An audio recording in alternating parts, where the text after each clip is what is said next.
Hey everybody, this is Brian with Bear Cards 34, back with the second part of my show and tell video, 1989 Topps and Friends. This is where I'll highlight some of the relevant cards, players, and product from Topps Pro Set and Score from 1989. These three here are three of the big Hall of Famers from my childhood: Dan Hampton, Mike Singletary, and Richard Dent. Wanted to be able to showcase these guys as part of that 1989 set. If you didn't see part one of the series, feel free to go back and check that out later. I will be making additional videos from this series. Due to this being such a great time for football for me in my childhood, I just was digesting everything related to the NFL, football cards, football, and with the new products coming out and new cards, a lot of rookies, because we had rookie cards from players from previous years, but also this was the first time to feature actual rookies during the 1989 season as well. Each team had a team card from Topps, so this is the Bears with Thomas Sanders running against the Eagles there. The Chicago Bears in 1988 went 12-4, but in 1989, the year these cards came out, they took a dive. They were only 6-10. They missed the playoffs. Luckily, they rebounded a year later and went 11-5, but the 1989 season was a rough one for Chicago. The head coach at the time was Mike Ditka. Love Mike Ditka. These are the two Pro Set cards. So Pro Set had their own production line. They were able to produce cards, and so they would make changes constantly. This includes Mike Ditka's card on the left, and then the update, which included him being a member of the Hall of Fame, on the right. Another card that was a little interesting here, this is Jay Hilgenberg. This, if you look at under his name, he played for the Chicago Bears. That was an uncorrected error card from the year. Another nice little card here, Dick Butkus, a member of the Hall of Fame. He was working with CBS Sports, and so Pro Set had highlighted announcers that year, and that included Dick Butkus. So a picture of him in his playing days on the front, and then what he looked like when he worked with CBS Sports as well. One thing with 1989 that was discouraging for me was it was the last football cards for Jim McMahon with the Chicago Bears. So you see there in the middle, that was his Topps card, and then by the time Topps Traded came out, he is in a San Diego Chargers uniform. That hit me really hard. I would say, as a kid, that trade was one that really devastated me as a football fan. He played at BYU in my home state, and as the Chicago Bears quarterback for Super Bowl 20, I just loved this guy. So when they traded him, that was pretty heartbreaking for me. Anyway, those are his Topps cards. Some of the players, the ones who were traded, signed in free agency, things like that, would have multiple cards in the set with the updated series, and that included Jim McMahon. And back in 2015, Topps Chrome put out a series with the throwback for 1989. I was able to pull a Jeremy Langford, and so I really like the look of these. So you've got the same style, but with the Topps Chrome look to them. Really like those cards for sure. So first up, for players to kind of highlight a little bit, this is Thomas Sanders. For Bears fans, they may know who he is. Some of you may not have heard of him. He was a 9th round draft pick back in 1985 out of Texas A&M, just to serve as a backup to Walter Payton, Matt Suhey, and those guys. He had a 6-year career, but he's really best known, and the reason I included him in this is he was part of the Super Bowl shuffling crew with the 85 Chicago Bears team. And as part of that Super Bowl shuffle crew, that made me an instant fan. Thomas Sanders did not have a Score rookie card, but he does have an action-packed rookie card. He was part of the action-packed trial run that included the 3 teams, and the Bears were one of those. So those are the Thomas Sanders rookie cards that I have. He rushed for 1,200 yards and had 12 touchdowns. He played in 90 games and was a nice little backup for Chicago. Next up, we've got Danelle Wilford, who was a rookie in 1989. So he was one of those original cards of a player who had a rookie card the year he was actually playing his rookie season. And that included the Pro Set pick right here. He was a first-round draft pick. In fact, he was the 11th pick. And Trace Armstrong, who I'll get to in a minute, was the 12th pick. So the Bears had back-to-back picks. And there he is with the Score rookie card. He had a 10-year NFL career out of Clemson.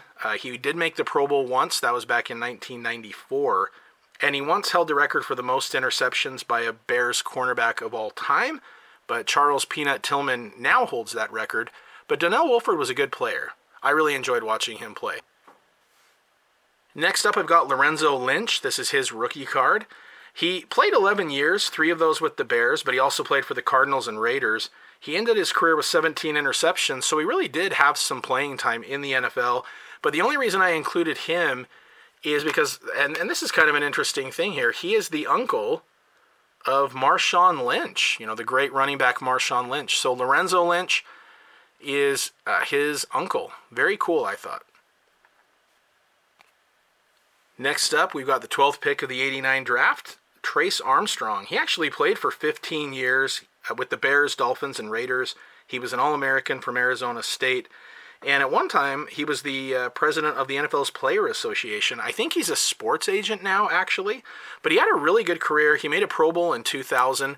Here is his Score supplemental rookie card as well. And he is part of the 100 quarterback sack club. So a really good player overall, Trace Armstrong. Next up, we've got Keith Van Horn. I actually saw a Keith Van Horn rookie card on Zach and Porter's channel recently. They did a really cool video highlighting rookie cards of players who were on the 85 Bears team.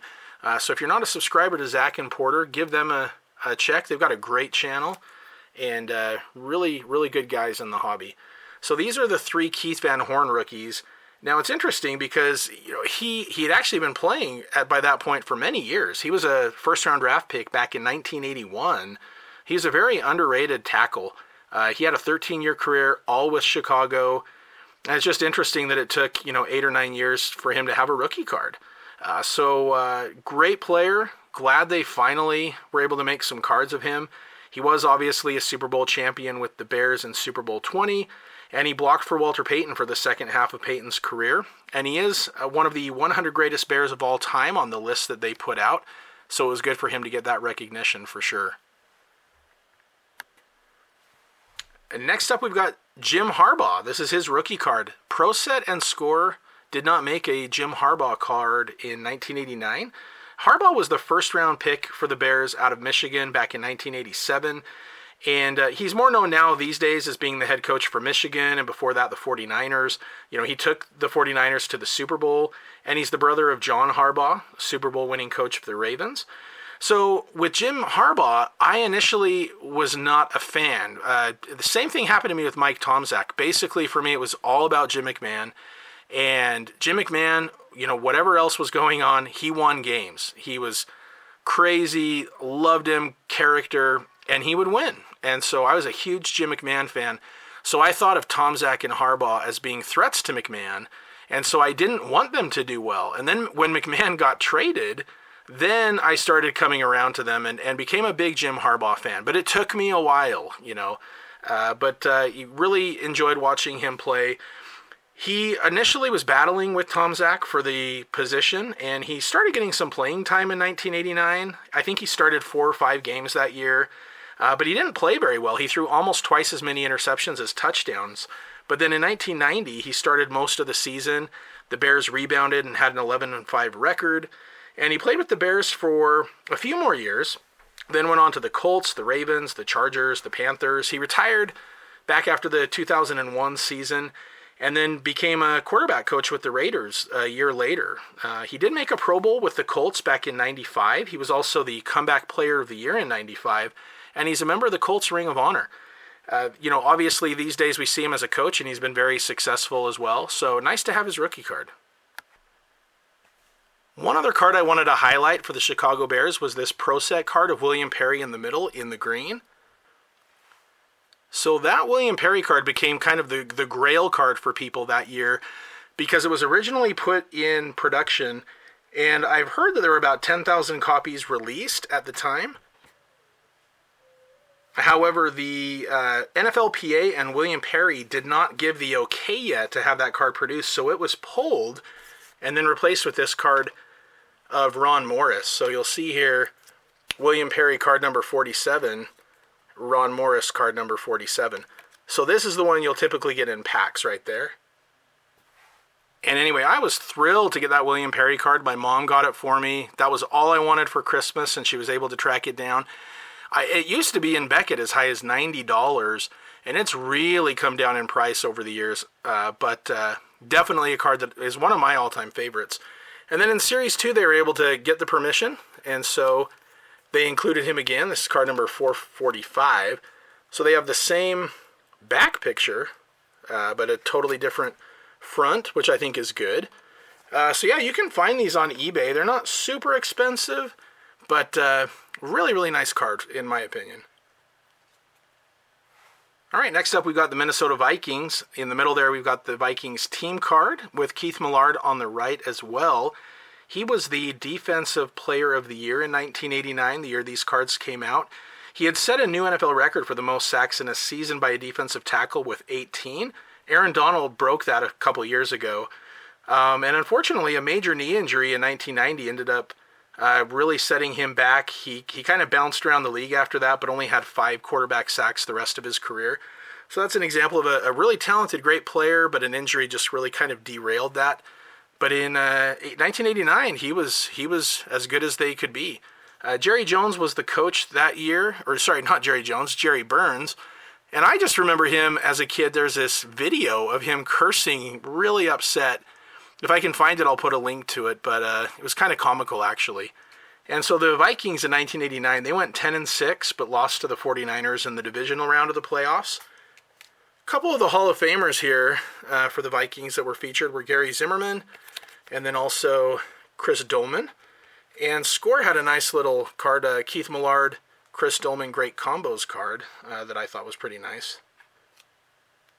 Next up, we got Randall McDaniel, one of the great linemen of all time. So we didn't have a Score rookie, I don't believe, but we do have his Topps Pro set. He was a first-round pick in '88 and really one of the all-time greats. He made it to 12 straight Pro Bowls from 1989 to 2000, and he was an All-Pro 9 times. He also played fullback occasionally in goal line situations and made it to the Pro Football Hall of Fame back in 2008. He's also part of the all-time 100th anniversary team. And I don't think we can talk about the '89 Vikings without mentioning Herschel Walker. So Heisman Trophy winner Herschel Walker had a great USFL career, a great NFL career to start. He was, one of the leading rushers, the NFC's rushing leader back in 1988. And we had head coach Jimmy Johnson take over for Dallas. And the story that I heard was that Jimmy Johnson was on a jog, and he just had this idea come to him that the Cowboys were so bad that only a blockbuster trade would help. And Jimmy Johnson actually thought of trading Michael Irvin, and he called, I think it was Al Davis, and was mentioning the possibility of a trade. And Al Davis actually talked him out of it by saying, who's going to catch the football if you don't have Michael Irvin? And so Jimmy Johnson decided to try to make a deal for Herschel Walker. And I know that Vikings fans will probably cringe at this one. So this would have happened right here. ProSet, kind of makes a highlight of it. On October 12th, 1989, that really set things up for Dallas to go on to have some very, very big success in the 90s. They drafted Troy Aikman that year in '89. And then they traded Herschel Walker in what some describe as the Great Train Robbery. There were 18 players and draft picks that were involved in this. And so the Vikings, they got Herschel Walker and 4 draft picks, and one of them, to be fair, was Jake Reed, who ended up having a really good career as a receiver.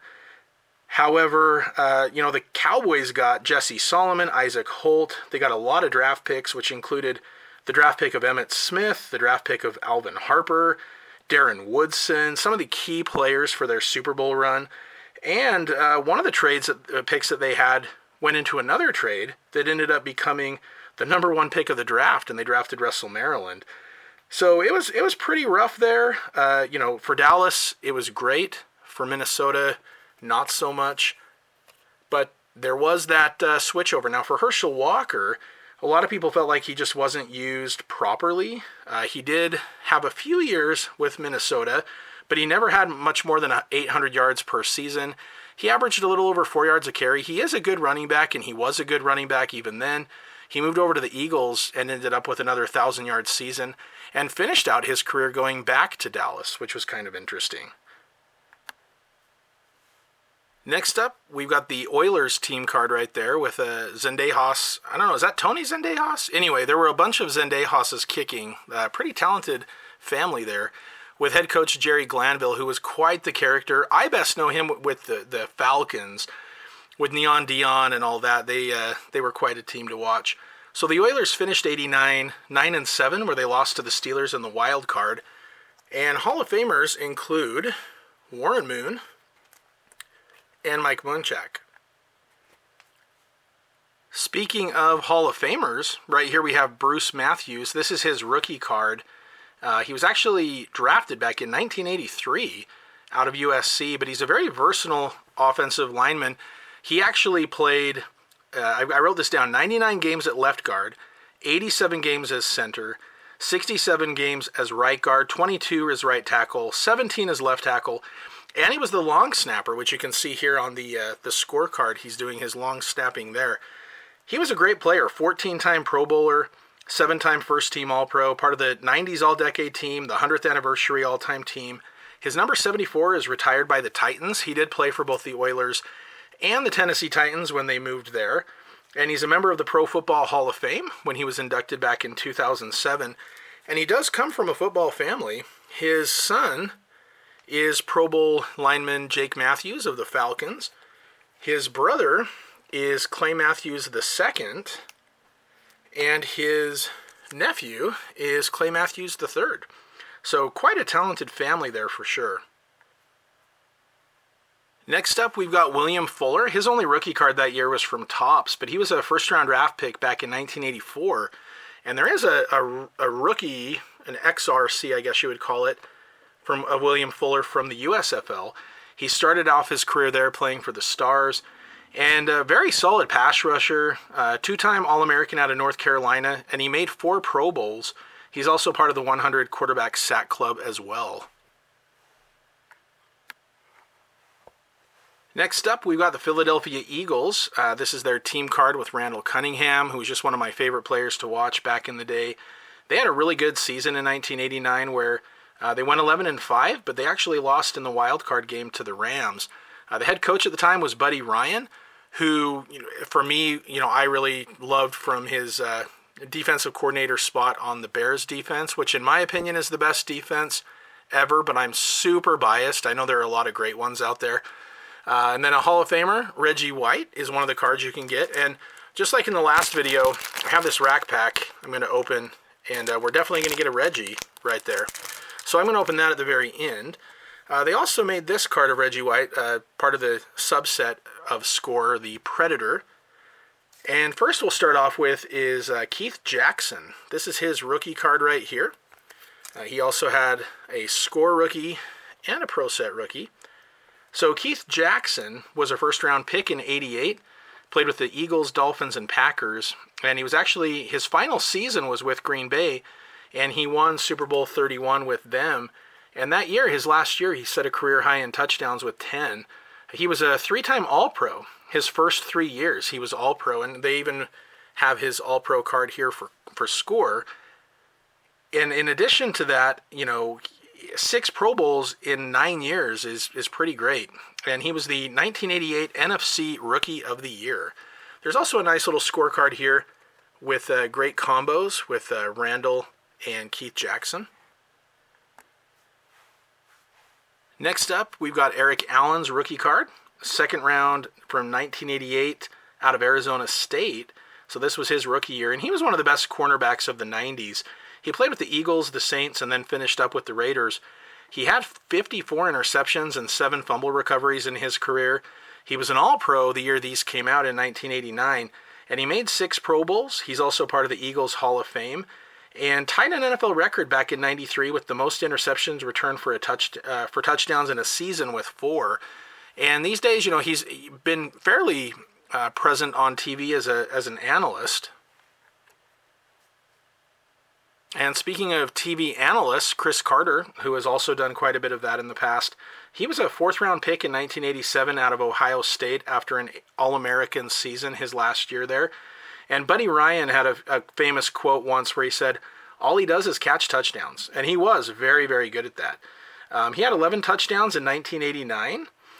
He was really, really good with the Eagles, but he never eclipsed 1,000 yards with them. And he had some real struggles off the field, some alcohol and drug issues. And he actually credits Buddy Ryan with helping to turn his life around because Buddy Ryan actually cut him from the team.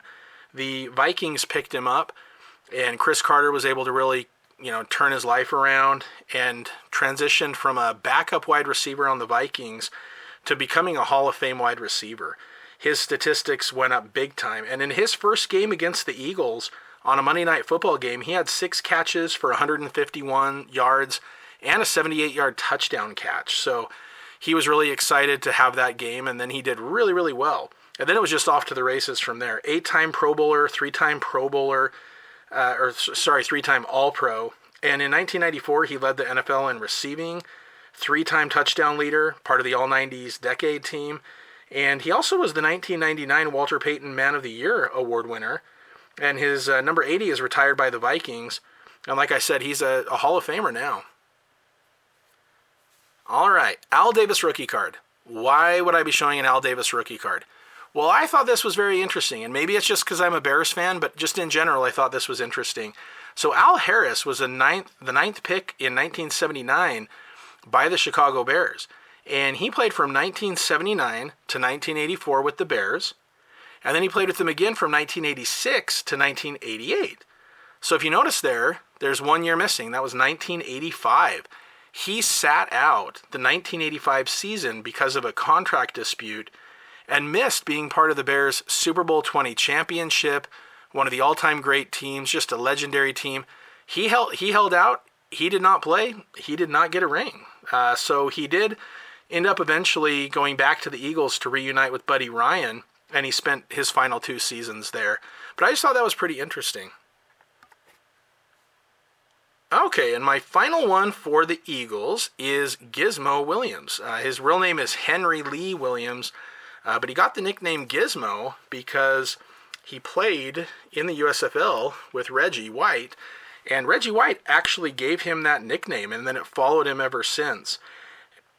So with Gizmo Williams, he played in the USFL, the NFL, the CFL. He was a kick returner and wide receiver, and he actually played up until the end of 2000. He's been a motivational speaker, but I just wanted to highlight him just because his story is very, very interesting, and you can look it up online, but he came from a really impoverished family. Both of his parents died when he was a kid, and he was raised by his brother, and then his brother passed away, and he had to be raised by his aunt. And despite all of this, he really excelled in sports and school, and he spent the majority of his career in the CFL with the Edmonton Eskimos, 14 years. He did play with Philadelphia, and it's highlighted here in this card. Yeah, he only played for half a year with them, and the reason there are 2 cards here is, as Pro Set was common with them, they do correction cards. So this one is supposed to have the scouting photo. This one, they had forgotten initially to put the scouting photo on there, the notice, and then they added it here. There is also a version of this card, an error version, where the word football on the back is spelled incorrectly, for those who are trying to chase error cards. But anyway, listen to these stats for him. He's a 2-time Grey Cup champion. He had many CFL All-Star appearances, many CFL return records, 26 punt returns for touchdowns, 3 kick returns for touchdowns, also 2 missed field goals for touchdowns, and he also has 21 receiving touchdowns. And all-purpose yards for him in the CFL, 23,927. That is impressive. Okay, and the final team for today, we've got the LA Rams, who in 1989, the year these cards came out, went 11-5, made it all the way to the NFC Championship game, but then lost to the 49ers. Their head coach right there, John Robinson. And the Rams team card has Greg Bell from Notre Dame, one of my favorite running backs from when I was a kid. And Hall of Famers include Jackie Slater and the late, great Kevin Green. The score featured Ron Brown's Speed Burner as a subset card just because he was a really quick guy. Very fast player. And the rookie card right here, this is Tom Newberry. I decided to include him because he was just one of the better linemen from when I was a kid. He was a second-round draft pick back in '86, and he played for 10 years. His final year, he played with the Steelers and was a starter in Super Bowl 30. But he's a two-time All-Pro, part of Wisconsin Sports Hall of Fame, but a really good player back in the day. And here's his score All-Pro card as well, right there. All right, and last up, we've got Willie Flipper Anderson. He was a second-round draft pick out of UCLA back in 1988. He's best known for a game in November of 1989 when he set an NFL record, which I believe still holds to this day, which is the most receiving yards in a game with 336 versus the Saints. That was also his best year, 1989. He had 1,150 yards on only 44 catches. So he averaged 26 yards a catch, which is just fantastic. So in his 10-year NFL career, he had 5,300 receiving yards, and he averaged over 20 yards a catch for that whole career. Another reason I'm a fan of his, nowadays anyway, was his son, who tried to make it in the league back in 2015, Drez Anderson, was a really talented receiver from the University of Utah. I got to watch him play live many times. He did sign an undrafted free agent contract with the 49ers. He didn't go drafted because he had just had a surgically repaired knee, and there were some real concerns about that. And I think that may have impacted his career after that anyway, potentially. But he was part of the practice squad that year for the 49ers. And then he was actually on the Bears practice squad for part of 2016 and 2017. And I was always hoping they might call him up, but they never did. And probably my favorite Drez card is this one right here that Brian over at Walkenbach gave me. I just love the look of that with the Ute helmet in the background, Prism draft picks. That's just a sweet card right there. So anyway, Flipper Anderson, just a really great receiver back in the day. Okay, and now to finish things up, we'll open one more of these. And I'm definitely hoping for less team cards. Last time it was like half the pack was just team cards. So let's see. All right, so we've got our Hall of Famer, Reggie White, Lionel Manuel, Keith Woodside, Jay Hilgenberg of the Chicago Bears, very nice. Oh, good, Mark Rippon rookie card. Went on to Super Bowl victory. Herschel Walker, we've talked about him today. Anthony Miller, Keena Turner, Jamie Holland, Richard Dent, nice, very cool. Vi Sekahema, who played at BYU, he's a Utah guy, that's cool. Another Eric Allen rookie, nice. Greg Bell, again, just a big fan of his. He had 1,000-yard seasons with the Bills and the Rams. And then the late Carl Eckern, who passed away many, many, many years ago. So not a bad pack. A couple Hall of Famers, Eric Allen rookie, as well as the Mark Rippon rookie. We've got, Reggie White, of course. So, yeah, pretty nice. All right, well, I'll be back with another installment of this with a handful more teams coming up probably in about a week, hopefully, if things are going pretty smoothly for me. Feel free to like and subscribe, and just want to thank everybody who took the time to watch my last video and all the great comments. I really appreciate it, and I'll be back with more videos in the near future. Everybody take care.